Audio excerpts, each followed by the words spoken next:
Bismillahirrahmanirrahim. Assalamualaikum warahmatullahi wabarakatuh. Pada kesempatan kali ini saya akan membahas tentang bencana alam yang terjadi pada awal tahun ini. Salah satunya yaitu bencana longsor yang terjadi di Kabupaten Sumedang, Kecamatan Cimanggung, yang terjadi pada tanggal 9 Januari 2021, tepatnya hari Sabtu, yang terjadi sekitar pukul 19.30 waktu setempat. Sebelumnya juga terjadi longsor sekitar kawasan tersebut pada pukul 16.00 waktu setempat. Longsoran pertama dipicu karena curah hujan yang tinggi dan kondisi tanah yang tidak stabil. Longsoran susulan terjadi pada saat petugas masih melakukan evakuasi korban di sekitar area longsoran pertama. Kabupaten Sumedang termasuk wilayah dengan potensi bahaya tanah longsor dengan kategori sedang hingga tinggi.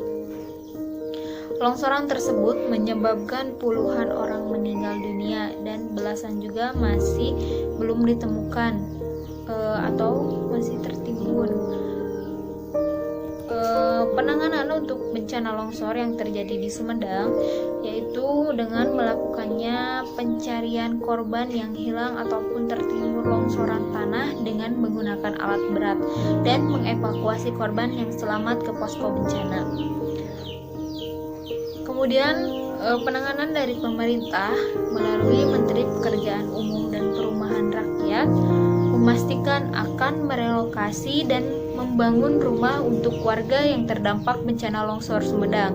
Menurutnya, setiap kepala keluarga akan mendapatkan rumah yang pengerjaan konstruksinya dilakukan Kementerian PUPR. Tanah untuk relokasinya pun akan disiapkan dan segala sesuatunya pun akan disiapkan oleh pemerintah. Nah, selain dampak dari longsor tersebut mengakibatkan kerugian material, kemudian yang paling dirasakan itu trauma psikologis, terutama terhadap anak-anak. Nah, trauma pada korban bencana tidak bisa dibiarkan berlarut-larut. Agar para korban bisa melanjutkan kehidupannya secara normal tanpa dihantui rasa takut, oleh karena itu dibutuhkannya trauma healing atau pemulihan trauma pasca terjadinya longsor. Salah satu cara yang paling efektif serta dapat diterapkan yaitu konseling atau trauma healing, yaitu proses penyembuhan pasca trauma yang dilakukan agar seseorang dapat terus melanjutkan hidupnya tanpa dibayang-bayangi kejadian tersebut.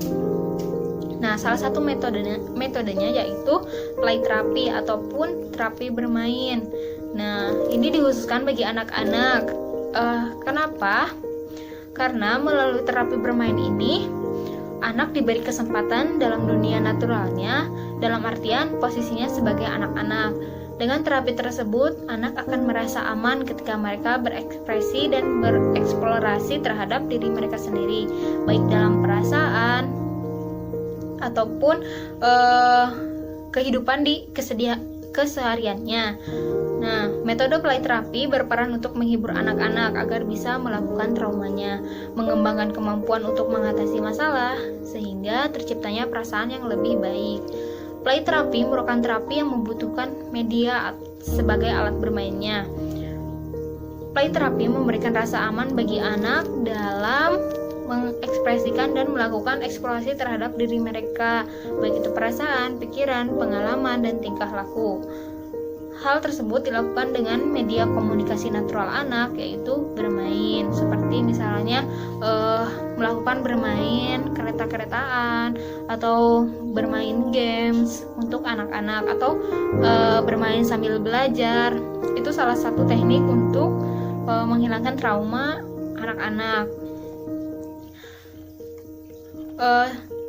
Kemudian makna dari permainan tersebut yaitu untuk menghadirkan keceriaan para pengungsi anak-anak, di mana mereka bisa tertawa lepas di posko pengungsian setelah seharian merasa jenuh.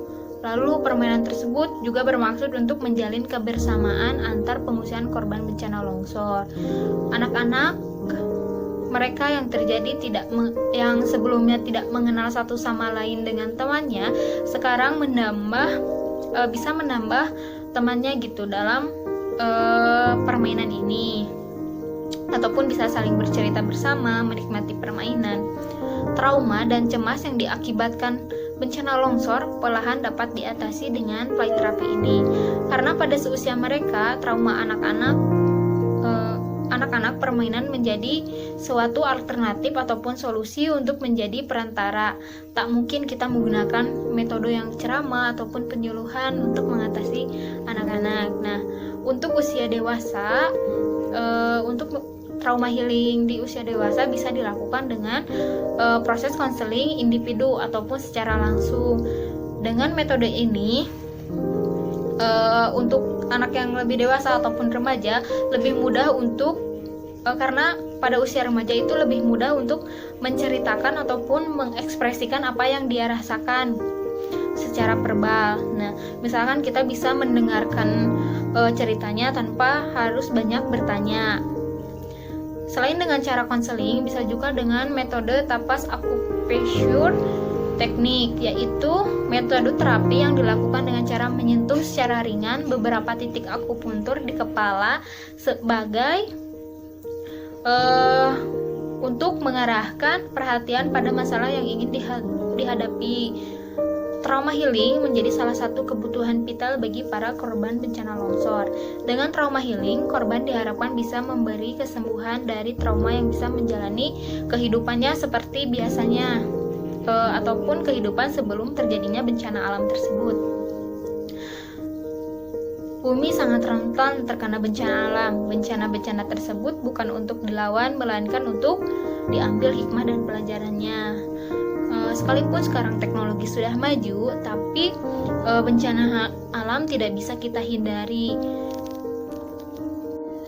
Pelajaran yang harus diambil dari bencana alam adalah bahwa manusia yang menganggap dirinya memiliki kekuatan di atas muka bumi menyadari bahwa ia sesungguhnya makhluk yang lemah dan benar-benar tidak memiliki kekuatan untuk mengatasi bencana yang terjadi dengan seketika ataupun dengan atas kehendak Allah Subhanahu wa taala.